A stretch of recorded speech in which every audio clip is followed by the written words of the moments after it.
अस्सलाम वालेकुम। नावल की नेक्स्ट एपिसोड के साथ हाजिर हूँ। इस नावल की फरमाइश हमसे की है कोमल इकबाल ने। नावल का नाम है दस्ते कोज़ागर। मुसन्निफ़ा है फौजिया यास्मीन।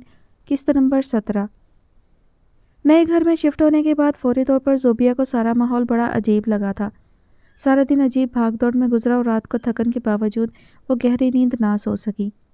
अजीब सी बोरियत का एहसास हो रहा था जो सिर्फ उसे ही नहीं, बिलाल अख्तर और आयशा अख्तर को भी अपनी लपेट में लिए हुए थी।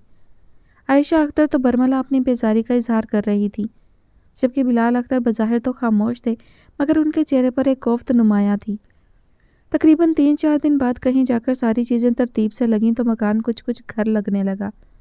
बहुत दिन बाद आयशा ने मुलाजमा को हटाकर खुद खाना पकाया तो खाने की मेज़ पर उन तीनों को ही एक खुशगवार सा एहसास हुआ।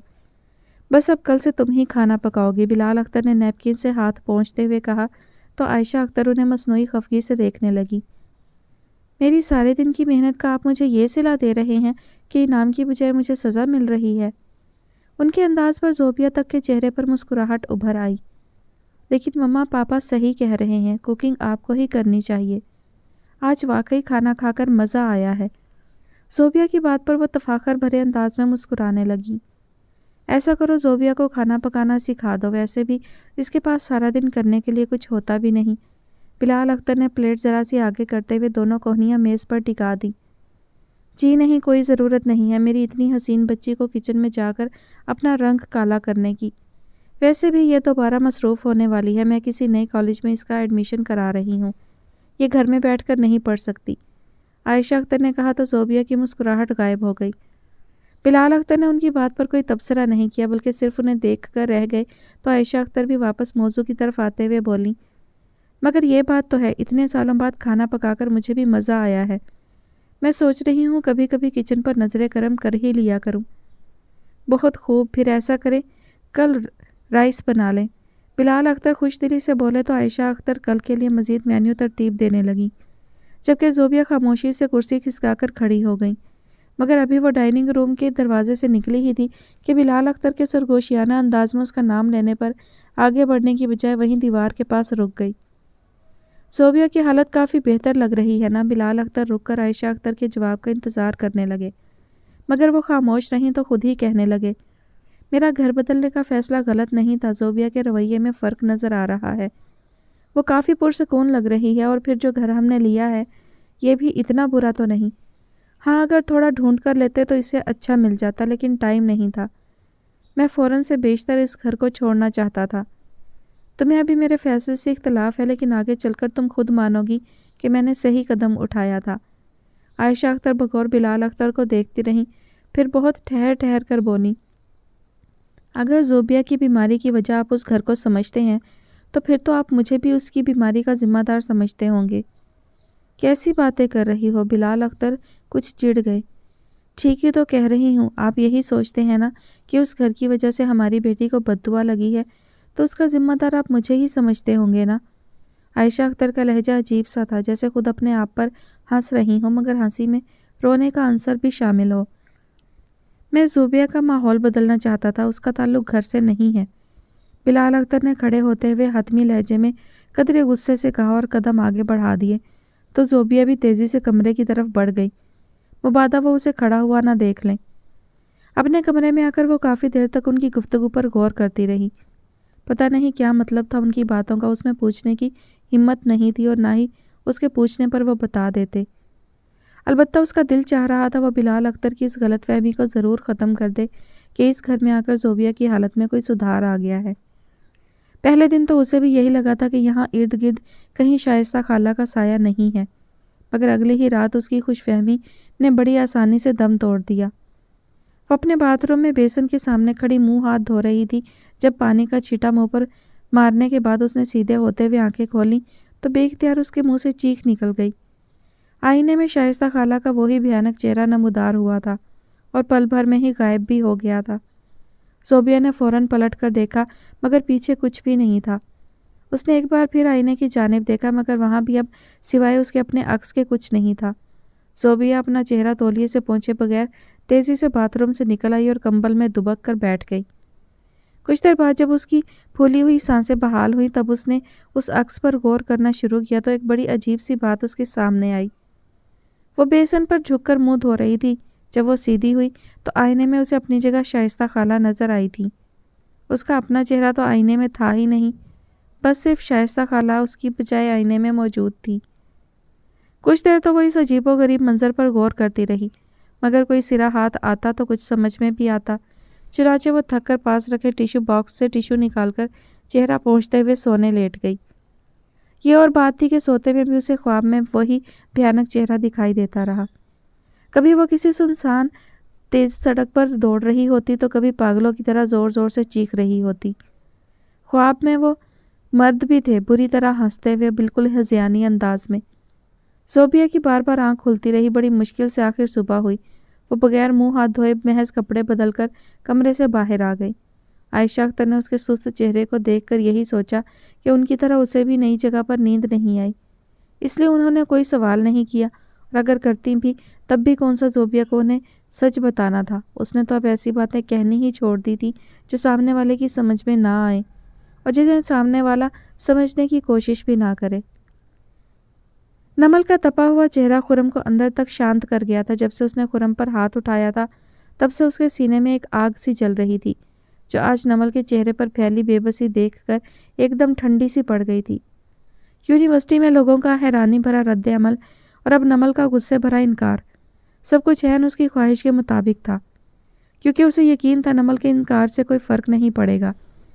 وہ عظمت خلیل سے ملا نہیں تھا، مگر انہوں نے اس سے ملے بغیر جس طرح اتنی آسانی سے اتنا بڑا اور اہم فیصلہ کیا تھا، اسے مد نظر رکھتے ہوئے خرم ان کی حاکمانہ فطرت کو اچھی طرح سمجھ گیا تھا، اور ایسے لوگ ایک بار جو فیصلہ کر لیتے ہیں عموماً اسے بدلتے نہیں۔ اسی لیے اسے یقین تھا نمل چاہے گھر جا کر کتنا ہی رو پیٹ لے، شادی بہرحال نہیں رکوا سکتی تھی۔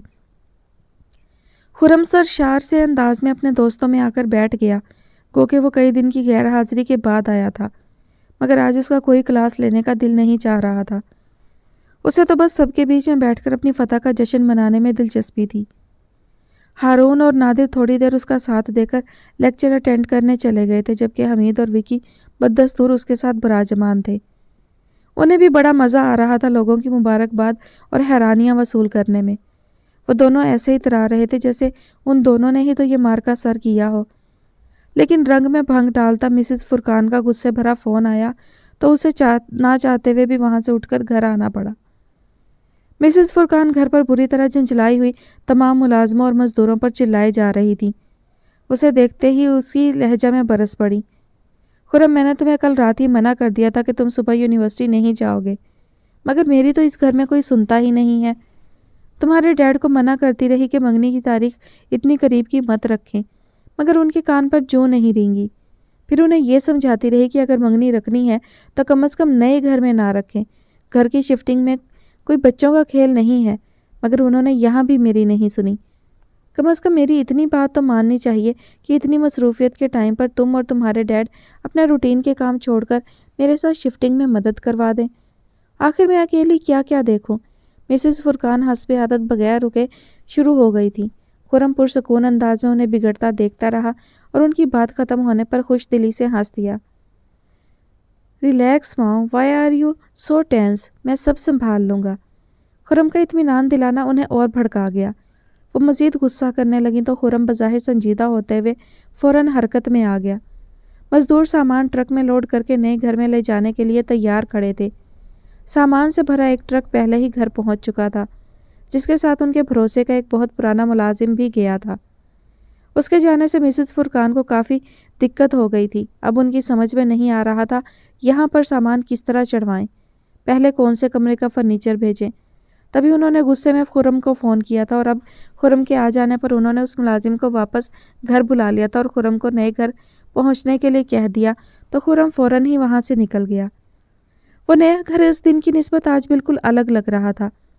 بلال اختر کے گھر کا سارا سامان جا چکا تھا، بس کچھ غیر ضروری سامان وہ چھوڑ گئے تھے، جسے فی الحال گھر کے پچھلے حصے میں بنے سرونٹ کوارٹر میں ڈلوایا جا رہا تھا۔ ایک ایک کمرے کو اچھی طرح صاف کر کے اس میں سامان رکھنا شروع کر دیا گیا تھا۔ مجموعی طور پر کام بہت تھا اور گھر بھی بہت پھیلا ہوا تھا۔ مسز فرقان کی بوکھلاہٹ واقعی بیجا نہیں تھی۔ یہ جو غیر ضروری سامان وہ لوگ چھوڑ گئے ہیں، اسے گھر کے پچھلے حصے میں ڈالنے کی بجائے سیدھا پھینکوا کیوں نہیں دیتے؟ खुरम ने एक मजदूर को दीवार पर से एक पुरानी सी सीनरी उतारते हुए देखकर टोका तो वह पलटकर खुरम को देखने लगा। आपकी वालदा कह रही थी सारा सामान फिलहाल पीछे डलवा दो, क्या पता इसमें उनकी कोई ज़रूरी चीज़ रह गई हो और वो लोग वापस लेने आए। तो ये तो उनकी गलती है ना कि वो अपनी ज़रूरी चीज़ें क्यों छोड़ गए। अब हमारे पास टाइम नहीं है इसमें हम ये एक्स्ट्रा काम भी करें। कोई ज़रूरत नहीं है इस सीनरी को पीछे ले जाने के लिए, जाकर घर से बाहर फेंक दो, कल जमादार आकर ले जाएगा। मगर साहब, मैं कह रहा हूँ ना, तुमसे ले जाकर फेंक दो। खुरम ने उसे बोलने का मौका दिए बगैर हुक्मिया अंदाज में कहा तो वह सर हिलाता बाहर निकल गया। जबकि सीढ़ियों से उतरता एक मजदूर जो उनकी गुफ्तगू सुन ही चुका था, खुरम के करीब आते हुए बोला, साहब क्या इस डब्बे को भी फेंक दूँ? ये ऊपर कमरे में पड़ा था, इसमें कुछ कागजात वगैरह हैं, ये तो लगता है वाकई गलती से रह गया है। खुरम उसके हाथ में मौजूद गत्ते के डब्बे को देखने लगा। वो पैकिंग के लिए मंगाया हुआ कार्टन था जो ऊपर से खुला हुआ था, मगर अतराफ में बाकायदा टेप लगाए गए थे, यानी एक नए डब्बे को बनाकर उसमें ख़ास तौर से सामान रखा गया था। ये मुझे दे दो, तुम जाकर दूसरी चीज़ें देखो। वो मजदूर डब्बा खुरम के सामने रखकर वापस सीढ़ियाँ चढ़ गया। खुरम ने झुककर उसे खोला और उसमें बड़े बहुत सारे कागजात में से चंद एक निकाल लिए। वो मुख्तलिफ अवराक पर बने मुख्तलिफ स्केचेस थे जिन्हें बनाया तो बड़ी महारत से गया था, मगर जिनमें मनाजर बड़े अजीबोगरीब पेश किए गए थे। पेंसिल और पेन से बनाए गए मुख्तलिफ स्केचेस में खून, तशद्दुद, जुल्म नुमाया था। एक बहुत ही भयानक किस्म की लड़की अक्सर अवराक पर मौजूद थी। जबकि एक सफ़ा पर एक लड़की के सर से खून निकल रहा था तो दूसरी तस्वीर में एक लड़का खून में लथपथ था और कहीं कोई ज़मीन खोद रहा था जैसे कब्र खोद रहा हो। कुछ सफ़ों पर तो कलम ऐसे घसीटा गया था कि जैसे समझ में नहीं आ रहा था कि क्या बनाने की कोशिश की गई है। अलबत्ता कुछ ड्राइंग्स देखकर खुरम गहरा सांस खींच कर रह गया, जहाँ दो लड़के एक लड़की पर बड़े वहशियाना अंदाज में जुल्म कर रहे थे। खुरम सर उठाकर अपने इर्द गिर्द देखने लगा कि कहीं किसी ने उसे ऐसी बेहुदा मुसव्वरी के फन पारे देखते हुए देख तो नहीं लिया। तभी खुरम को वो मजदूर दोबारा आता दिखाई दिया जो ये डब्बा उठाकर लाया था। सुनो, ये डब्बा तुम कौन से कमरे से लाए हो? खुरम ने उसे आवाज़ देते हुए पूछा। साहब, जिस कमरे में आप कह रहे थे कि आपका सामान रखना है। खुरम कुछ देर के लिए उस मजदूर को देखता रह गया। उसे अच्छी तरह पता था वो कमरा बिलाल अख्तर की बेटी का था। उसकी जहनी हालत के बारे में भी वो थोड़ा बहुत सुन चुका था, लिहाजा यह अंदाज़ा लगाने में उसे ज़्यादा दिक्कत नहीं हुई कि ये मुसव्वरी के शाहकार उनकी बेटी के ही कारनामे हैं। खुरम ने एक नज़र वापस उन कागजात पर डाली और फिर उन्हें डब्बे में डालते हुए उसी मजदूर से कहा, यह डब्बा क्वार्टर में डाल दो जहाँ घर का दीगर सामान रखा है। बल्कि अगर उस कमरे में और भी कोई सामान हो तो वो भी बाहर फेंकने की बजाय नीचे क्वार्टर में रख देना। खुरम ने डब्बे को बंद करके मजदूर की तरफ खिसका दिया। नमल किसी रोबोट की तरह अपनी मंगनी के लिए तैयार हो रही थी, हर तरह के एहसासात से आ रही, बिल्कुल मशीनी अंदाज में। रुमेला और सुंबल सुबह से उसके पास आ गई थी, मगर तसल्ली के अल्फाज उनके पास भी नहीं थे। खुरम ने साफ साफ कह दिया था कि उस एक थप्पड़ का हिसाब नमल को ज़िंदगी भर चुकाना था। ऐसे में भला वो किस बात को बुनियाद बनाकर खुशफहमी का शिकार होती और नमल को दिलासा देती। सुबह खुरम की वालदा आकर नमल को मंगनी का बेशकीमत शानदार जोड़ा और मैचिंग ज्वेलरी, पर्स और जूते दे गई थी। वह नमल को देखकर बेहद खुश हुई थी। उसे इस कदर सराहा था और उसके साथ इतनी मोहब्बत से पेश आई थी कि रशीदा बेगम के खदशात बहुत हद तक कम हो गए थे। उन्होंने मिसेस फुरकान के जाने के बाद काफ़ी देर तक बैठकर नमल को समझाया था। हर एक के इजहार का तरीका अलग होता है। कुछ लोग अपनी अना के दायरे में इस कदर कैद होते हैं कि अपनी पसंद का खुलकर इजहार नहीं करते। मुझे लगता है खुरम भी ऐसा ही है। तुम्हें गुस्से में देखकर उसे भी गुस्सा आ गया होगा, इसलिए उसने इस तरह की बात की होगी, वरना उसके वालिदैन को देखकर तो यही लगता है कि उसका ताल्लुक बहुत अच्छी फैमिली से है। वो यकीनन शादी से मुकद्दस रिश्ते को किसी इंतकाम की भेंट नहीं चढ़ाएगा। अगर इकलौता और लाडला होने की वजह से कुछ ज़िद्दी और हठधर्म हो भी गया है तो भी वक्त के साथ साथ उसमें फ़र्क आ जाएगा। हाँ, जैसे अब्बू में आ गया है ना। उनकी नसीहत नमल बड़ी बेजारी से सुन रही थी। आखिर जब उसे बर्दाश्त नहीं हुआ तो बोल पड़ी, मगर रशीदा बेगम बुरा माने बगैर उसके सर पर मोहब्बत से हाथ फेरते हुए कहने लगी, अपने बाप की वजह से सारे मर्दों से बदगुमान होने की ज़रूरत नहीं। मुझे यकीन है तुम खुरम के साथ बहुत खुश रहोगी। मैं उसके साथ रहूँगी ही नहीं तो खुश और नाखुश रहने की नौबत ही नहीं आएगी। नमल ने जहरखंद अंदाज में कहा तो रशीदा बेगम ने खामोश हो जाना ही बेहतर समझा। खुर्रम के मुताल्लिक कोई भी मस्बत और गैर मस्बत बात उसके तनफ़्फ़ुस को बढ़ा रही थी और घर में मेहमानों की आमद शुरू हो गई थी। वो नहीं चाहती थी कि नमल के चेहरे पर फैला तनाव कोई महसूस करे और लोगों को बातें करने का मौका मिल जाए। तमाम मेहमानों के इकट्ठा होने पर वो सब खुर्रम के घर की तरफ रवाना हो गए। ये क्या उल्टा तरीका है, बजाय इसके कि लड़के वाले आए हम उल्टा उनके घर जा रहे हैं। रोमेला को खुद कोफ्त हो रही थी। एक तो नमल उसे बहुत अजीज़ थी, लिहाजा वो उसके एहसासात को अच्छी तरह समझ सकती थी। दूसरा ये कि वो खुद इस सूरत हाल से गुजर चुकी थी। ज़बरदस्ती की मंगनी और शादी किसी अजदहा की तरह दिलो दिमाग को जकड़ कर मफलूज कर देती है। ये बात रोमेला से बेहतर और कौन जान सकता था। जब सुबह खुर्रम की मदद तुम्हारे घर आई थी, तुम्हें उन्हें साफ इनकार कर देना चाहिए था। गाड़ी में नमल के बराबर बैठते हुए सुंबल ने तल्खी से कहा, पागलों जैसी बात मत करो। अगर ये बात मामू तक पहुंच गई तो वो लोगों की मौजूदगी का भी लिहाज नहीं करेंगे। रोमेला ने डांटने वाले अंदाज में मगर धीमी आवाज़ में कहा तो सुंबल सर झटक कर रह गई। अभी तक आने वाले सारे मेहमान सिर्फ नमल की खूबसूरती की तारीफ़ें कर रहे थे, मगर खुर्रम के घर पर जैसे ही तमाम गाड़ियां रुकी, सब लोगों की तमाम तवज्जो उस शानदार महल नुमा घर की तरफ मबजूल हो गई।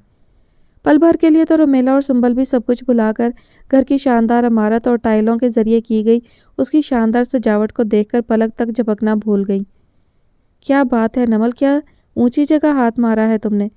रोमेला की भाभी ने अपनी गाड़ी से उतरकर नमल के करीब आते ही बड़े भूंडे से अंदाज में कहा। नमल की तनी हुई भवें बिल्कुल ही सुकड़ गईं तो रोमेला उसका हाथ पकड़कर तेजी से उसे घसीटने लगी, मगर गेट तक पहुंचने तक ही सारे रिश्तेदार भाभी वाली बात बहुत बेहतर अंदाज में उसके गोश गुजार करते रहे, मगर नमल ने सर उठाकर एक बार भी कोठी को नहीं देखा। उसे इस बात से कोई दिलचस्पी ही नहीं थी कि घर कितना शानदार है या वो कितनी हसीन लग रही है। खुद अपना आप उसने आईने में बगौर नहीं देखा था। पार्लर से एक ब्यूटिशियन ने आकर उसे तैयार कर दिया था। वो तो महज उसकी हिदायत पर बगैर किसी तासुर के आंखें खोल और बंद करती रही। अब भी सबके तबसरे और ख़ुद पर रश्क भरे जुमले उसकी समातों तक पहुँच ज़रूर रहे थे, मगर उसके जहन तक रसाई हासिल नहीं कर पा रहे थे। जहन में तो उसके अपने ही कहे जुमले की बाज़गश्त हो रही थी। 2 दिन बाद जिस मंगनी का तुम ख्वाब देख रहे हो वो भी महज ख्वाब ही रहेगा। अपनी ही कही बात उसे किसी तेज़धारी तलवार की तरह लग रही थी। उसका दिल चाह रहा था उल्टे कदमों लौट जाए, लेकिन अपने घर नहीं, किसी ऐसी जगह जहाँ कोई ना हो, ना खुर्रम, ना अजमत खलील, ना ही कोई और। मगर वो दिल में उठती ख्वाहिश को दिल में दबाए रोमेला और सुंबल के संग चलती एक स्टेज पर रखे सोफे पर बैठ गई। उसे पता ही नहीं था उसके गिर्द कितने लोग जमा थे, कौन उसे सराह रहा था, कौन मुबारकबाद दे रहा था। अलबत्ता एक आवाज़ उसके कानों में इस तरह उतरी थी कि उसका मुंतशिर जहन एकदम यकजा होकर आवाज़ की सिमत देखने लगा। ब्लैक 3 पीस में चेहरे पर भरपूर मुस्कुराहट लिए वो उसके ऐन सामने खड़ा था। अंदाज ऐसे लग रहा था जैसे उसने नमल को सलाम किया था, मगर नमल का जवाब देने का कोई इरादा नहीं था। वो अजीब सी नज़रों से उसके पुरसकून चेहरे को देखने लगी, जो घर की सजावट के लिए लगाई गई बेतहाशा लाइटों से भी ज़्यादा रोशन था। आंखों में फतह का नशा लिए वो ऐन उसके बराबर में बैठ गया तो नमल फ़ौरन थोड़ा सा किनारे सरक गई। उसकी इस हरकत पर खुर्रम ने बड़ा जानदार कहकहा लगाया तो नमल सरता पास सुलग गई। तुम तो कह रही थी मंगनी का ये ख्वाब महज ख्वाब ही रहेगा, फिर यह हकीकत कैसे बन गया। खुर्रम ने उसकी तरफ झुकते हुए ऐसे कहा कि इर्द गिर्द खड़े लोगों को लगे जैसे वो उसकी तारीफ़ कर रहा हो। नमल उसके दिए ताने पर दिल ही दिल में बिलबिला उठी थी। कितने एतमाद से उसने ये बात कही थी, मगर किस्मत इंसानी दावों से नहीं चलती। उसका कहा हर लफ्ज़ बेमानी हो गया था। वह सर झुकाए गोद में रखे अपने पर्स को देखने लगी। खुर्रम, ऐसी भी क्या तारीफ़ कर रहे हो कि भाभी का सर इतना झुक गया है। ज़रा ज़ोर से कर दो, हम भी सुन लें। हारून के मुंह से अपने लिए भाभी का लफ्ज़ उसे तड़पा गया था, मगर ज़ब्त के अलावा और चारा ही क्या था। बल्कि हारून के बाद विक्की की आवाज़ पर उसे एहसास हुआ कि खुर्रम के सिर्फ दोस्त ही नहीं, यूनिवर्सिटी के बहुत सारे स्टूडेंट्स ना सिर्फ आए हैं बल्कि स्टेज के करीब ही मौजूद हैं। हाँ खुर्रम, ये बात तो है, थोड़ा हमें भी सिखा दो। कल को हमारा भी टाइम आएगा, हमें भी तो पता चले कि थप्पड़ से अंगूठी तक का सफ़र कैसे तय होता है। विक्की की बात पर ज़ोरदार कहकहा पड़ा था, जिसमें खुर्रम भी शामिल था। वो ज़रा भी शर्मिंदा नहीं हुआ था भरे मजमा में विक्की के मारे ताने पर, जबकि नमल जज्बज़ होकर रह गई थी। सुंबल और रोमेला भी उसे बिठाकर जाने कहाँ गायब हो गई थी। उसे उन दोनों पर गुस्सा आने लगा। असल में उसने ध्यान ही नहीं दिया था कि खुर्रम के क्लास फेलोज स्टेज पर ऐसी बदतमीजी से चढ़े थे कि रोमेला और सुंबल उनसे टकराने से बचने के चक्कर में सीढ़ियां उतरती चली गई। जिस तरह सियासत में कुर्सी कोई नहीं छोड़ता, इसी तरह दुल्हा दुल्हन के स्टेज पर चढ़ने के बाद वो जगह भी कोई नहीं छोड़ता। लिहाजा वो सब पूरे स्टेज पर काबिज हो गए थे और रोमेला और सुंबल नीचे खड़ी बेबसी से उस रश को देख रही थी जिसमें घुसना आ बैल मुझे मार के मतरादफ था। क्यों, क्या तुम्हारा भी किसी से थप्पड़ खाने का इरादा है जो पहले से तरीके पूछ रहे हो? उनकी क्लास की एक लड़की ने बड़े शौक से अंदाज में कहा तो एक बार फिर सब हंस पड़े। अरे तुम भी किसकी बातों में आ रही हो? क्या ऐसा हो सकता है कि 4 दिन पहले थप्पड़ पड़ा और 4 दिन बाद मंगनी होने लगे? एक लड़के ने हाथ की छोटी उंगली से कान साफ करते हुए ऐसे कहा जैसे उन लोगों की सोच पर मातम कर रहा हो। क्या मतलब? कई लोग एक जुबान होकर बोले। मतलब ये कि ये सारा ड्रामा था यूनिवर्सिटी में मशहूर होने के लिए। नमल का दम घुटने लगा था उन सबकी गुफ्तगू से। आखिर उसके खानदान वाले भी आए हुए थे, किसी के भी कान में कोई बात पड़ सकती थी। ऐसे में भला उसकी क्या इज्जत रह जानी थी? उसका दिल चाह रहा था या तो उन लोगों को खामोश करा दे या यहाँ से उठकर चली जाए, मगर फिलहाल दोनों ही बातें नामुमकिन थी। इतना गुस्सा मत करो, चेहरा बिल्कुल लाल हो गया है। कल को जो भी हमारी मंगनी की तस्वीरें देखेगा उसे लगेगा आग का गोला बैठा है लड़की के बजाय। खुर्रम ने सरगोशियाना लहजे में शरारत से कहा। उसकी ये फिक्रेबाजी नमल की बर्दाश्त से बाहर थी। उसका बस नहीं चल रहा था वो खुर्रम का मुंह नोचले जो सबको गुफ्तगू में मसरूफ देखकर चुपके चुपके उस पर तंज के तीर बरसाए जा रहा था। कभी कभी इंसान खुद को कितना बेबस महसूस करता है ना।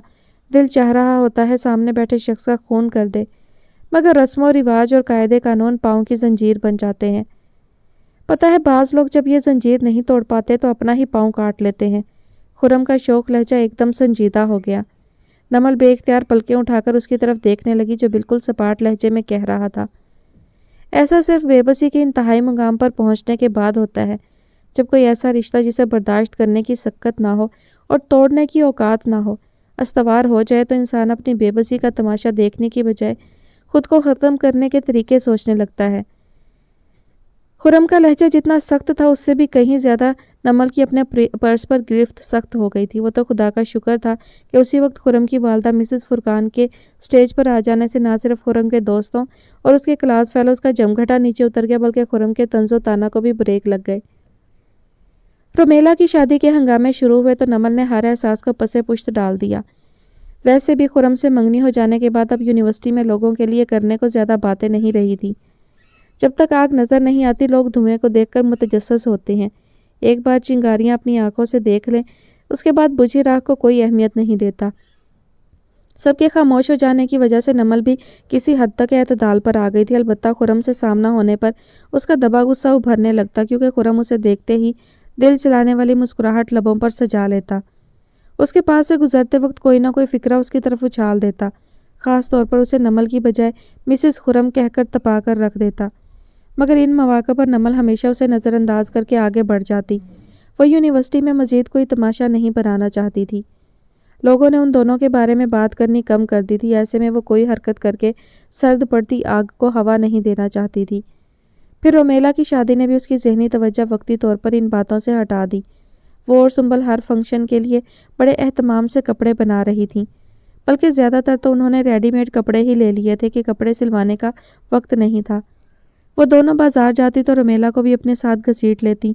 वो बड़बड़ाती रह जाती, इतना ख्वार करती हो तुम दोनों बाजार में, एक के बाद दूसरी और दूसरी के बाद तीसरी दुकान खंगालते हुए तुम दोनों को फ़र्क नहीं पड़ता, मगर मेरी तो स्किन और सेहत दोनों ख़राब हो रही हैं। ओहो, नमल और सुंबल बड़े मानी खैज अंदाज में एक दूसरे को देखती। दुल्हन साहिबा को अपनी स्किन की फ़िक्र सता रही है। सुंबल रोमेला को कंधा मारते हुए छेड़ती, मगर रोमेला शर्माए बगैर ठिठाई से कहती, ज़ाहिरी बात है मुझे फ़िक्र नहीं सताएगी तो और किसे सताएगी। दुल्हन बनकर चेहरा मुरझाया हुआ हो तो क्या फ़ायदा इतने महंगे कपड़ों और जेवरों का। तुम्हारा दूल्हा इतना गुड लुकिंग है कि उसे देखते ही तुम्हारा मुरझाया हुआ चेहरा खिल उठेगा। नमल शरारत से गोया हुई। हाय काश मैंने भी गुलफाम भाई को देखा होता, सुंबल हसरत से कहती, फिर नमल पर बिगड़ने लगती। तुम उनकी एक तस्वीर तक नहीं ला सकती थी। हाँ यार, ये पछतावा तो मुझे भी है, नमल दिल मसोस कर रह जाती। ऐसे में रोमेला को ही तसल्ली देनी पड़ती। चलो कोई बात नहीं, अब मेहंदी में दिन ही कितने हैं, उन्हें रूबरू ही देख लेना। और फिर वाकई वो दिन आ ही गया जब गुलफाम पूरी आन बान के साथ रोमेला के घर के दरवाजे पर आ पहुंचा। वो अपने ज़्यादा रिश्तेदार नहीं लाए थे, मुश्किल से 25-30 लोग होंगे, मगर वो 25-30 लोग भी बड़ी धूम से आए थे। नमल और सुंबल रोमेला को उसके कमरे में छोड़कर गुलफाम और लड़के वालों को रिसीव करने गेट पर पहुंच गई थी। इनमें गुलफाम भाई कौन से हैं? सुंबल ने 4-5 लड़कों को एक साथ गेट से दाखिल होता देखकर नमल के कान में पूछा। अबरार भाई उन सबसे ही बारी बारी गले मिल रहे थे। वो सब कमोबेश एक से ही शलवार कमीज पहने थे, दूर से सब एक से लग रहे थे। इनमें से तो कोई भी नहीं लग रहा। नमल उन्हें बगौर देखते हुए उलझन का शिकार होने लगी। वो शायद पीछे होंगे, सुंबल ने राय देने वाले अंदाज में कहा। मगर पीछे तो कोई था ही नहीं। 2-4 खवातीन अंदर दाखिल हुई जो अपने बच्चों को संभालने में लगी थीं, इसीलिए सुस्त रवि से चल रही थी। क्या गुलफाम भाई नहीं आए? सुंबल ने हाथ में पकड़ी थाल की आखिरी पत्तियां निछावर करने के बाद हैरानी से पूछा।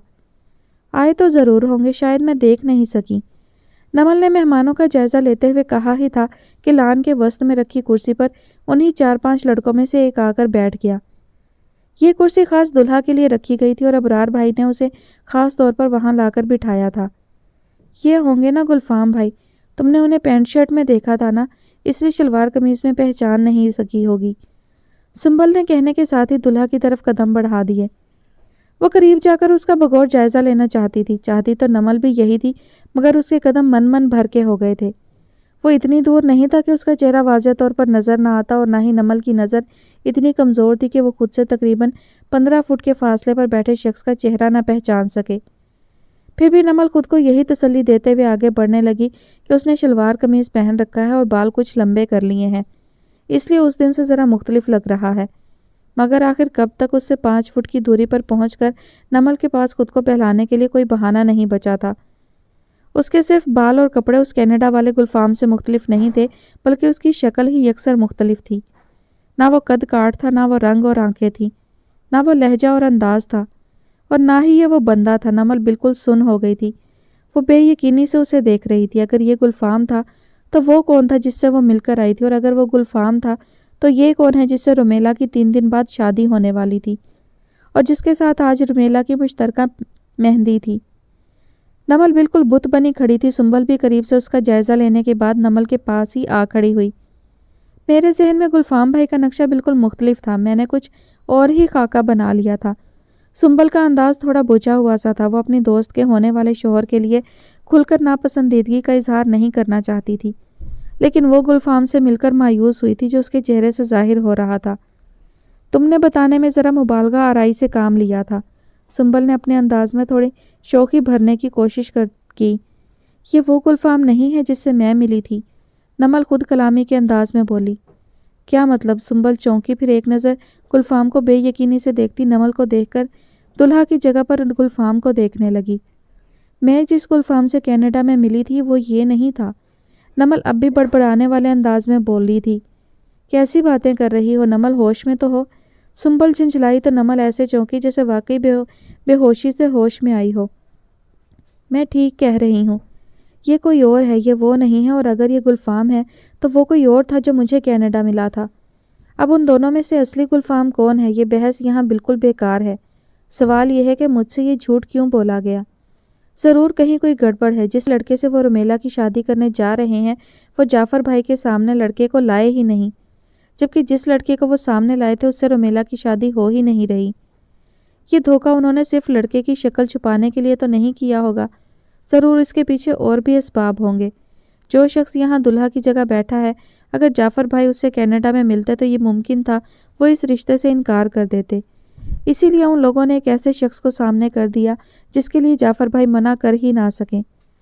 पता नहीं रोमेला किन फ्रॉड लोगों में फंसने जा रही है। मुझे अभी और इसी वक्त फूफा से बात करनी चाहिए, नमल हैरत और फिक्र के मिले जुले अंदाज में कहती चली गई। सुंबल परेशान नज़रों से कभी उसे और कभी दुल्हा की जगह विराजमान शख्स को देख रही थी। नमल को मर्दों की तरफ जाता देखकर सुंबल ने बेख्तियार उसका हाथ पकड़ लिया। एक मिनट नमल, इतनी जल्दबाजी सही नहीं। तुम्हारे अम्मी अब्बू अभी आने वाले होंगे, एक बार आंटी से मशवरा कर लेते हैं। अम्मी क्या मशवरा देंगी सुंबल? जो कुछ भी हो रहा है हमें जल्द अज जल्द रोमेला के घर वालों को बताना है। 2 दिन बाद शादी है, हमारे पास वक्त कहाँ है? नमल सुंबल की बात पर शदीद हैरत के साथ बोली। यही तो मैं तुम्हें समझा रही हूँ कि 2 दिन बाद शादी है, परसों बारात आने वाली है, हमारे पास वक्त नहीं है। इस वक्त रुमेला के घर वालों को कुछ भी बताना सिर्फ और सिर्फ उन्हें परेशान करना है। सुंबल एक एक लफ्ज़ पर जोर देते हुए बोली तो नमल ने एक झटके से अपना हाथ छुड़ा लिया। तुम्हारा दिमाग तो ठीक है, उन्हें परेशान ना होना पड़े इस डर से क्या हम रुमेला को एक ऐसे शख्स के साथ बांधते जो ज़िंदगी की इब्तदाई झूठ और धोखे से कर रहा हो। पता नहीं उन लोगों ने क्या छुपाया होगा। जब वो इतनी बड़ी चाल चल सकते हैं तो क्या भरोसा कि वो कितने खतरनाक और फरेबी लोग हों। आगे जाकर ना जाने उनके किरदार वगैरह के बारे में और क्या क्या बातें सामने आए। हम जानते बूझते रुमेला की शादी ऐसी जगह पर कैसे होने दे सकते हैं। नमल तपे हुए अंदाज में कहती तेजी से पलट गई। सुंबल बेबसी से होंठ काट कर रह गई। उसे नमल की बातों से इख्तलाफ नहीं था, मगर अब जबकि सबको रुमेला की मतवक्का शादी का इल्म था, मेहंदी का फंक्शन शुरू हो रहा था, सारे मेहमान इकट्ठे हो चुके थे, ऐसे में नमल के मुंह से निकला एक जुमला इस पूरे माहौल की रानाइयों को सोगवारी में बदल देगा। और फिर उसके बाद क्या होगा कि रुमेला के बाबा और अबरार भाई इस झूठ के खुलने पर इस रिश्ते को ख़त्म कर देंगे। ये सब कुछ जानते बूझते रुमेला का हाथ उस शख्स के हाथ में दे देंगे जिसे वो जानते तक नहीं। सुंबल कुछ देर वहीं खड़ी होलती रही, फिर बेख्तियार उसके कदम भी नमल के पीछे उठने लगे। नमल इस कदर आंधी तूफान की तरह रुमेला के बाबा जानी के पास पहुंची थी कि सुंबल के पहुंचने तक वो उन्हें लान में मिर्ज़ा साहब के पास से हटाकर घर के अंदर एक कमरे में लेकर बढ़ रही थी। सुंबल भी उनके साथ ही उस कमरे में दाखिल हो गई, जिसे उसने नमल के इशारा करने पर फौरन ही दरवाज़ा बंद करके लॉक कर लिया। क्या बात है नमल, सब खैरियत तो है ना? बाबा जानी के चेहरे से परेशानी साफ छलक रही थी। नमल का अंदाज उन्हें हौला गया था। नमल ने एक गहरा सांस खींचकर अपनी हिम्मतें जमा की और पूरी बात उनके गोश गुजार कर दी। फक होते चेहरे के साथ नमल को सुनते रहे और फिर बिल्कुल गिरने के अंदाज में कुर्सी पर बैठ गए। नमल भागकर उनके लिए पानी ले आई। उसके इसरार पर वो सिर्फ एक घूंट पीकर रह गए। फूफा, मैं जानती हूँ ये बहुत कठिन वक्त है, लेकिन हम रुमेला को ऐसे आंखें बंद करके तो किसी को नहीं सौंप सकते ना। नमल का लहजा ही नहीं, आवाज़ तक फिक्र और परेशानी से बोझल हो गई थी। हमारी आंखें खुली कब थी? हम तो कब से आंखें बंद किए बैठे हैं। अबरार ने जो फैसला कर लिया उसकी गहराई में जाने की ज़रूरत ही नहीं समझी। बाबा जानी का लहजा बिल्कुल रो देने वाला था। नमल और सुंबल एक दूसरे को देख कर रह गईं। कुछ देर तक बाबा जानी ऐसे ही निढाल से बैठे रहे। आखिर नमल के ही हिम्मत दिलाने पर उन्होंने इब्रार भाई को बुलाकर उनसे बात की। पहले तो वो भी शॉक्ड रह गए, मगर जब उस सदमे से बाहर आना शुरू हुए तो वो बाबा जानी की तरह शिकस्त खुर्दा अंदाज में बैठ जाने की बजाय गुस्से से इधर उधर टहलने लगे। मिर्ज़ा साहब ने क्या समझ रखा है हमें? वो हमें इतनी आसानी से चीट कर जाएंगे और हमें पता ही नहीं चलेगा। तो कहाँ पता चला था तुम्हें? वो तो नमल ने इतनी दूर जाकर उसे देखने और मिलने का फैसला ना किया होता तो तुम्हें क्या पता चलता कि जाफ़र जिस शख्स से कनाडा में मिला था वो ये नहीं कोई और था, बल्कि वो शादी करके रुमेला को अपने साथ कहीं भी ले जाता और रूपोश हो जाता तो भी तुम ना जान पाते कि ये गुलफाम वो गुलफाम नहीं है जो जाफ़र से मिला था या जिसे जाफ़र ने पास किया था। बाबा जानी अबरार भाई को बेतहाशा गुस्से में देखकर तल्ख हो गए थे, जबकि अबरार भाई सिर्फ बाबा जानी को देख कर रह गए। उन्हें बाबा जानी का नमल के सामने इस तरह कहना सख्त नागवार गुजरा। आखिर नमल के इस तरह कनाडा चले जाने पर सबसे ज़्यादा जहर उन्होंने ही उगला था। फिर भला इस वक्त वो उसके सामने ये कैसे कबूल कर लेते कि उसका गुलफाम से जाकर मिलना बेसूद नहीं था, बल्कि इतना अहम फैसला करते वक्त ये नमल की बजाय उन्हें उठाना चाहिए था। उन्हें नमल के सामने सख्त शर्मिंदगी महसूस हुई थी। वो तिल मिलाकर रह गए थे, इसीलिए झंझलाकर बोले, ऐसा कैसे रूपोश हो जाता? वो रुमेला को लेकर मेरी बहन को इतनी फालतू नहीं है कि वो कुछ भी कर ले और हम देखते रहें। अभी बुलाकर बात करता हूँ मैं मिर्ज़ा साहब और उनके साहबजादे को। अबरार भाई भी नए हुए कमरे से निकल गए। कुछ देर बाद जब वो उन्हें लिए कमरे में दाखिल हुए और उनसे बातपुरस शुरू की तो पहले तो वो दोनों ही बुरी तरह घबरा गए और किसी न किसी तरह बात बनाने की कोशिश करने लगे। लेकिन जब अबरार भाई तमीज़ बालाए ताक रखकर गाली गलोच पर उतर आए तो गुलफाम ने भी शराफत का चोला उतारने में देर नहीं की। हाँ, मैं वो गुलफाम नहीं हूँ जिससे आपका दोस्त कनाडा में मिला था। वो मेरा दोस्त है फ़हीम। वो वहाँ फ़ीम के नाम से जाना जाता है। मैं भी कनाडा में रहता हूँ। मेरा वहाँ अपना इम्पोर्ट एक्सपोर्ट का बिज़नेस है, जिसमें कभी फ़ायदा होता है तो कभी नुकसान भी हो जाता है। आप इतने पैसे वाले लोग हैं, मैंने सोचा मेरा बिज़नेस आप लोगों को मुतासिर नहीं कर सकेगा, इसलिए मैंने अपने बजाय फ़हीम को आपके दोस्त से मिलने के लिए कह दिया। वो भी फ़ौरन ही तैयार हो गया। उसने मेरे लिए अपनी कंपनी में अप्लाई कर रखा है। अगर मेरी जॉब वहाँ हो गई तो मेरा भी वही स्टैंडर्ड होगा जो फ़हीम का है। मैंने सोचा जिस चीज़ की वजह से आप मुझे रिजेक्ट करने वाले हैं वो पॉइंट कुछ महीनों में ख़त्म होने ही वाला है। फिर भला। अबरार भाई ने उसकी बात ख़त्म होने से पहले ही उसे गालियों से नवाजना शुरू कर दिया। उसका अंदाज़ ही तैश दिलाने वाला था। لاپرواہی پر مشتمل بے نیاز سا لہجہ، جیسے جو کچھ بھی اس نے کیا بالکل جائز اور مناسب ہو۔ کوئی شرمندگی، کوئی پشیمانی اس کے رویے سے ظاہر نہیں ہو رہی تھی۔ جس طرح وہ اپنے بزنس کا ذکر کر رہا تھا، اسے صاف ظاہر تھا کہ وہ کوئی قابل ذکر کام تھا ہی نہیں، بلکہ ہو سکتا ہے وہ کسی مشکوک سرگرمی میں ملوث ہو، تبھی وہ اسے بیان نہیں کر رہا تھا۔ ایسا لگ رہا تھا اپنا بھانڈا پھوٹ جانے پر وہ وقتی طور پر ہراساں ہو کر واپس اپنے ازلی ڈھٹائی پر مبنی اعتماد میں تھا، یعنی اسے یقین تھا ایک نہ ایک دن یہ سب ہونا ہی تھا، لہٰذا اگر ابھی ہو گیا تو اس میں گھبرانے کی کیا بات ہے۔ فہیم کے آفس میں جس متوقع جاب کا وہ ذکر کر رہا تھا، اس کے ملنے کا خود اسے بھی یقین نہیں تھا، لیکن ان کی یہ دھوکہ بازی ان کی گھٹیا کردار کو اچھی طرح اشکار کرنے کے ساتھ مستقبل کے ان کے ارادوں کی بھی بخوبی نشاندہی کر رہی تھی۔ ابرار بھائی کے بزنس اور حیثیت سے مرزا صاحب اچھی طرح واقف تھے۔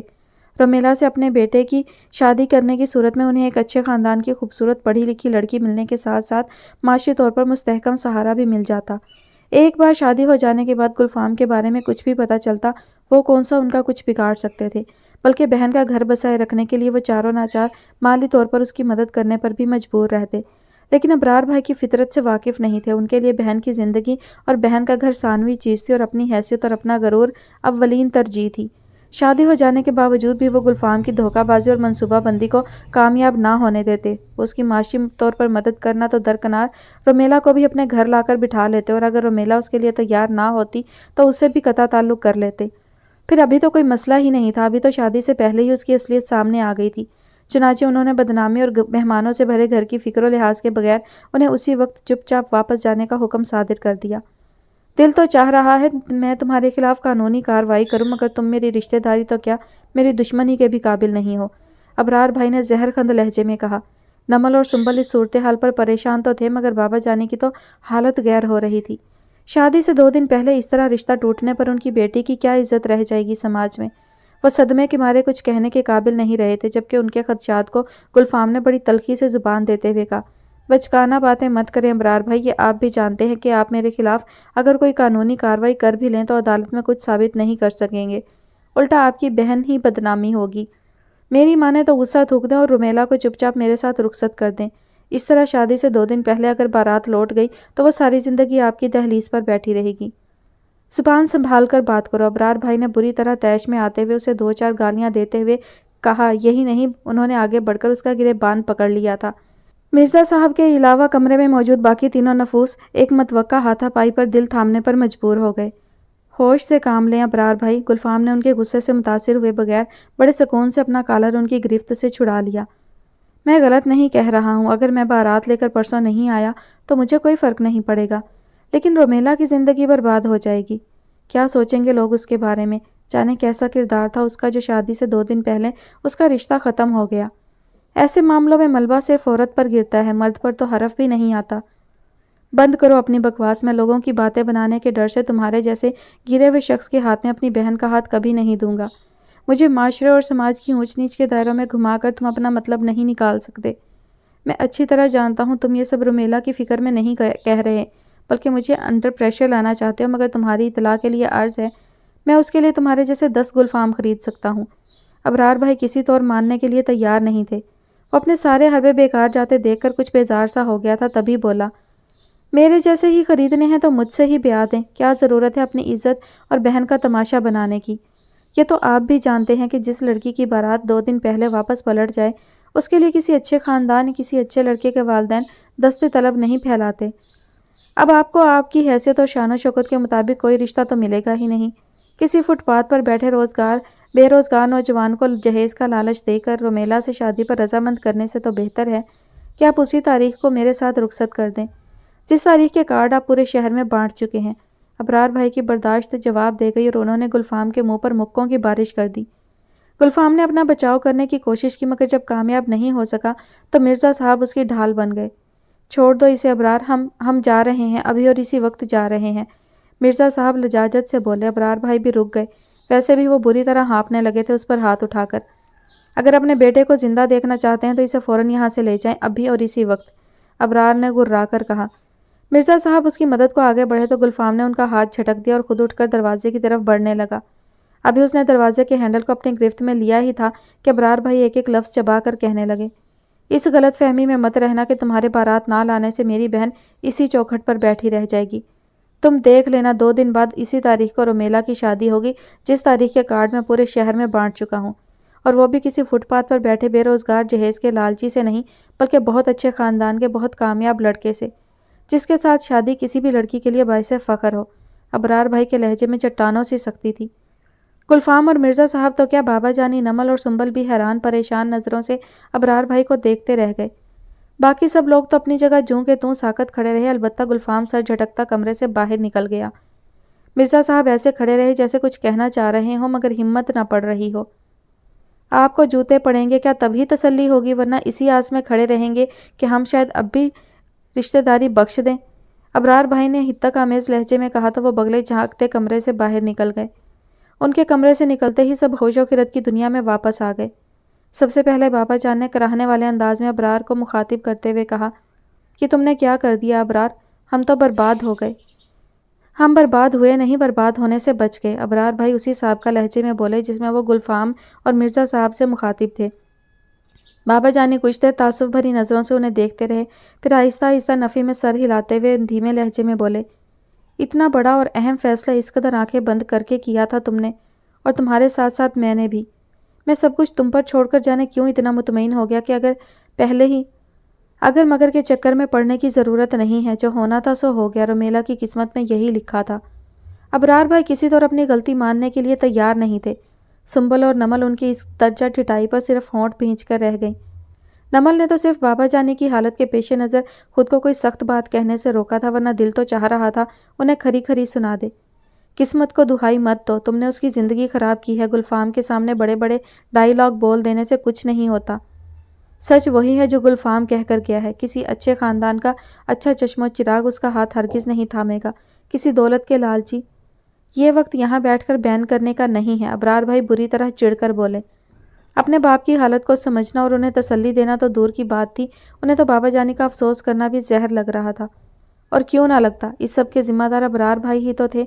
وہ بھلے ہی دوسروں کو چیخ کر چپ کرا سکتے تھے مگر ضمیر کو کیسے خاموش کراتے؟ ان کا جھنجھلایا ہوا غصے سے بھرا لہجہ اس بات کی گواہی دے رہا تھا کہ وہ اس حقیقت سے انکار نہیں کر سکتے کہ یہ سب ان کا ہی کیا دھرا ہے۔ اسی لیے وہ پہلے سے بھی زیادہ سخت اور بگڑے ہوئے لہجے میں بولے، رومیلا کی شادی کے لیے پریشان ہونے کی ضرورت نہیں ہے، وہ بہت اچھی جگہ ہو جائے گی۔ اصل مسئلہ اس وقت باہر موجود مہمانوں کا ہے۔ اگر اس وقت گھر لوگوں سے بھرا ہوا نہ ہوتا تو میں اس گلفام کے بچے کو اتنی آسانی سے تھوڑی جانے دیتا۔ یہ لوگ مجھے جانتے نہیں ہیں کہ میں کیا کر سکتا ہوں، اتنی آسانی سے تو میں انہیں معاف نہیں کروں گا۔ لیکن یہ سب بعد کی باتیں ہیں، ابھی فوری طور پر جو مسئلہ درپیش ہے وہ باہر موجود مہمانوں کا ہے۔ باہر نکل کر دیکھیں مرزا صاحب نے ان کے سامنے کیا کہا ہے۔ اگر مرزا صاحب اور گلفام کچھ کہے بغیر چلے گئے ہیں تو ہمیں بھی کسی پر کچھ ظاہر نہیں کرنا ہے۔ رومیلا کی شادی 2 دن بعد ایسے ہی ہوگی جیسے گلفام کے ساتھ ہونی تھی۔ نمل اور سنبل ابرار بھائی پر سے نظریں ہٹا کر ایک دوسرے کو دیکھنے لگی تھی، جبکہ بابا جانی پیچ و تاب کھاتے اپنی جگہ سے اٹھ گئے۔ تمہارا دماغ تو خراب نہیں ہو گیا ہے؟ تم نے شادی بیاہ کو مذاق سمجھ رکھا ہے، گڑیا گڈے کا کھیل ہے کیا؟ وہ اور بھی کچھ کہنا چاہتے تھے کہ اس بار ابرار بھائی کی بجائے دروازے پر ہونے والی دستک نے انہیں خاموش ہونے پر مجبور کر دیا۔ وہ تفکر بھری نظروں سے ابرار کو دیکھنے لگے، جو اگر پریشان تھے بھی تو انہوں نے ظاہر نہیں ہونے دیا اور آگے بڑھ کر دروازہ کھول دیا۔ سامنے ان کے تایا زاد بھائی کھڑے تھے، وہ حیران پریشان لہجے میں بولے، تم سب کمرے میں کیوں بند ہو گئے ہو؟ باہر لڑکے والے جا رہے ہیں، بلکہ اب تک تو گاڑی میں بھی بیٹھ چکے ہوں گے۔ میں ہر کمرے میں تم لوگوں کو ڈھونڈتا ہوا آ رہا ہوں، سب خیریت تو ہے نا ابرار؟ ہاں ہاں خیریت ہے۔ آپ نے دلہا یا اس کے والد سے پوچھا نہیں کہ وہ اس طرح اچانک کیوں جا رہے ہیں؟ ابرار بھائی نے کھوجتی نظروں سے انہیں دیکھتے ہوئے پوچھا تھا، وہ کہہ رہے ہیں کسی کا انتقال ہو گیا ہے اس لیے فوراً جا رہے ہیں، مگر مجھے تو کچھ اور بات لگی رہی ہے۔ دلہا کے ساتھ آئے مہمان بھی حیران لگ رہے تھے اور پوچھے جا رہے تھے کہ کس کا انتقال ہو گیا ہے، مگر دلہا کے والد صاحب کسی کو بھی جواب دیے بغیر باہر نکل گئے تو سب کو ان کے پیچھے جانا پڑا۔ ان کے تایا زاد جو عمر میں ان سے کافی بڑے تھے، معاملے کی نزاکت کو بخوبی سمجھ گئے تھے۔ بابا جانی پشیمانی کے عالم میں کچھ بھی کہنے سے قاصر تھے، جبکہ ابرار بھائی کے چہرے پر واضح طور پر سکون محسوس ہوا تھا۔ انہیں مرزا صاحب سے یہی امید تھی۔ مہمانوں سے بھرے گھر میں جہاں وہ خود بھی اپنے چند ایک ہی صحیح رشتہ داروں کے ساتھ ہی آئے تھے، ان کے لیے بھی واپس لوٹنا ایک مشکل مرحلہ تھا۔ فی الحال وہ یہاں سے صرف بھاگنے کا سوچیں گے، بھلے ہی گھر پہنچ کر اپنے خاندان میں وہ رومیلا کے کردار کو ہدف بنا کر شادی توڑ دینے کی کہانی سنا دے، لیکن یہاں کھڑے ہو کر وہ ایسا کوئی شوشہ نہیں چھیڑیں گے۔ اور ابرار بھائی کے لیے اتنا ہی کافی تھا۔ انہوں نے بڑے بھرپور اعتماد کے ساتھ کہا، ارے بھائی صاحب آپ اتنے پریشان کیوں ہو گئے؟ وہ ٹھیک کہہ رہے ہیں، ان کے خاندان میں کسی بزرگ کا انتقال ہو گیا ہے، اس لیے وہ سب لوگ فوراً چلے گئے۔ مرزا صاحب ہمارے پاس کمرے میں یہی بات کرنے آئے تھے، ہم نے بھی فوراً اجازت دے دی۔ لوگ بارات لے کر آئے تھے، مہندی کا تو فنکشن تھا۔ ہمارے گھر کی لڑکیاں اب بھی انجوائے کر لیں گی، لیکن میرا اب یہاں ٹھہرنا مناسب نہیں، مجھے بھی ان کی طرف جانا چاہیے۔ آپ پیچھے سب سنبھال لیجئے گا، کوئی بھی مہمان کھانا کھائے بغیر نہ جائے۔ لوگ لڑکے والوں کو جاتا دیکھ کر نہ جانے کیا کیا سوچنے لگے ہوں گے۔ اس صورتحال کو آپ ہی اچھی طرح ہینڈل کر سکتے ہیں۔ ابرار بھائی نے کمال خوبصورتی سے اپنی جان چھڑا لی، بلکہ اپنے تایا زاد کی طرف سے بھی۔ میں بھی تمہارے ساتھ چلتا ہوں، جیسی کسی بھی پیشکش کے آنے سے پہلے ہی ان کا پتہ کاٹ دیا گیا۔ ہاں ابرار، تمہیں فوراً جانا چاہیے، بلکہ چاہو تو اپنے ساتھ خاندان کے کسی اور فرد کو بھی لے جاؤ۔ وہ فوراً متفق ہوتے ہوئے بولے، نہیں اس کی کوئی ضرورت نہیں، ایسا ہی ہے تو میں راستے سے کسی دوست کو لے لوں گا، ابرار بھائی نے کہا اور فوراً ہی کمرے سے نکل گئے۔ ان کے تایا زاد بھی بابا جانی کی حالت پر دھیان دیے بغیر واپس پلٹ گئے تو کمرے میں صرف وہ تینوں موجود رہ گئے۔ ابھی نمل اور سنبل نے یہ بھی سوچنا شروع نہیں کیا تھا کہ انہیں کیا کرنا چاہیے کہ بابا جانی نے انہیں حکم دینے والے انداز میں کہا، تم دونوں جاؤ یہاں سے اور جاتے وقت کمرے کا دروازہ بند کر دینا۔ بابا جانی دونوں ہاتھوں میں سر تھام کر بیٹھ گئے۔ نمل نے ان کی طرف چند قدم بڑھائے تو وہ بغیر اس کی طرف دیکھے سختی سے گویا ہوئے، مجھے اکیلا چھوڑ دو، جاؤ یہاں سے۔ نمل کے قدم اپنی جگہ جم کر رہ گئے۔ اس نے پلٹ کر ایک نظر سنبل کو دیکھا، وہ بھی آنکھوں سے اسے چلنے کا اشارہ کر رہی تھی۔ تبھی نمل ایک نظر پاپا کو دیکھتی کمرے سے نکل گئی۔ وہ دونوں سیدھی رومیلا کے کمرے میں پہنچ گئی، جہاں وہ بالکل روایتی انداز میں پیلے کپڑوں میں ملبوس، میک اپ کے بغیر بالکل سادہ سے حلیے میں لڑکیوں میں گھری بیٹھی تھی۔ ان پر نظر پڑتے ہی وہ بڑی بے چینی سے بولی، نمل سنبل تم دونوں کو کچھ پتہ ہے باہر کیا ہو رہا ہے؟ یہ سب کہہ رہی ہیں وہ لوگ واپس چلے گئے ہیں۔ اس کے چہرے سے پریشانی حویدہ تھی۔ نمل اور سنبل ٹھٹک کر ایک دوسرے کو دیکھنے لگی۔ وہ دونوں تو یہی سوچ کر یہاں آئی تھی کہ رومیلا کے پاس جاتے ہی اسے سب بتا دیں گی، مگر اس کے پاس تو اتنے لوگوں کی موجودگی نے انہیں تھوڑا مضطرب کیا تھا۔ وہیں اس کے احساسات کو محسوس کرتے ہوئے وہ دونوں بالکل ہی گمسم ہو گئی تھیں۔ کیا بات ہے تم دونوں کچھ بول کیوں نہیں رہی؟ ان کی خاموشی نے ذرا سی دیر میں رومیلا کے چہرے کو اس کے کپڑوں کا ہم رنگ کر دیا تھا۔ ہاں وہ ان لوگوں نے یہ نہیں بتایا کہ مرزا صاحب کی فیملی میں کسی کا انتقال ہو گیا ہے، اس لیے انہیں اچانک جانا پڑا۔ نمل نے ہونٹوں پر زبان پھیرتے ہوئے بڑی سنجیدگی سے ان لڑکیوں پر نظر ڈالی۔ نہیں یہ تو ان لوگوں نے نہیں بتایا۔ رومیلا کو بھی عجیب سا لگا، جو اس کے چہرے اور لہجے سے بھی ظاہر ہو گیا۔ تبھی ایک کزن صفائی دینے والے انداز میں بولی، یہ بات مجھے خود نہیں پتا تھی، ابھی آپ کے منہ سے سن رہی ہوں۔ پھر آنکھیں پٹپٹاتے ہوئے معصومیت سے پوچھنے لگی، کس کا انتقال ہو گیا ان کی فیملی میں؟ اور انتقال کی خبر سنتے ہی اپنے گھر کا فنکشن اس طرح چھوڑ کر چلے جانے کی کیا ضرورت تھی؟ یا اگر اتنا ہی ضروری تھا تو خود چلے جاتے، کم از کم دلہا کو تو چھوڑ جاتے۔ رومیلا کے چہرے پر انتقال کی خبر سن کر جو تھوڑا سا اطمینان پھیلا تھا، اسی کزن کے تابڑ توڑ سوالوں نے اسی اطمینان کو ایک بار پھر سوچ و فکر کے جال میں تبدیل کر دیا تھا۔ کوئی قریبی عزیز ہی ہوگا تبھی سب ایک ساتھ چلے گئے، لیکن تم سب یہاں کیوں جمع ہو گئی ہو؟ نیچے جا کر بیٹھو اور رومیلا کو آرام کرنے دو، نمل نے قدرے رکھائی سے کہا تو اس کی ایک کزن بدک کر بولی، لو بھلا اب ہم نیچے جا کر کیا کریں؟ سارے فنکشن کا تو بیڑا غرق ہو گیا ہے۔ ہاں ایک تو لڑکے والوں کی فیملی میں سے گنتی کے 4 لوگ آئے تھے، وہ بھی محفل جمنے سے پہلے لوٹ گئے، اب ہم نیچے جا کر کیا آچار ڈالیں؟ دوسری کزن کو بھی نمل کا اس طرح صاف کمرے سے نکال دینا سخت ناگوار گزرا۔ وہ سب رومیلا کی ددیالی رشتہ دار تھی، جبکہ نمل ننیال کی تھی، پھر بھلا وہ نمل کی خود پر برتری کیسے برداشت کر لیتی؟ سنبل نے آنکھ کے اشارے سے اسے خاموش رہنے کو کہا تو نمل بھی مزید کچھ نہ بولی۔ ان لوگوں کو یہاں سے ہٹانے کی کوشش کرنا بیکار تھا، وہ اس صورتحال سے لطف لے رہی تھی۔ لڑکے والوں کے چلے جانے کے باعث امید تھی کھانا جلدی کھل جائے گا۔ ایک بار کھانا کھا لینے کے بعد مہمانوں کو فوراً گھر بھاگنے کی جلدی ہوتی ہے، تب وہ آرام سے بیٹھ کر رومیلا سے بات کر سکتی تھی۔ یہ اور بات تھی کہ رومیلا کو سب بتانا بھی انہیں ایک مشکل مرحلہ لگ رہا تھا۔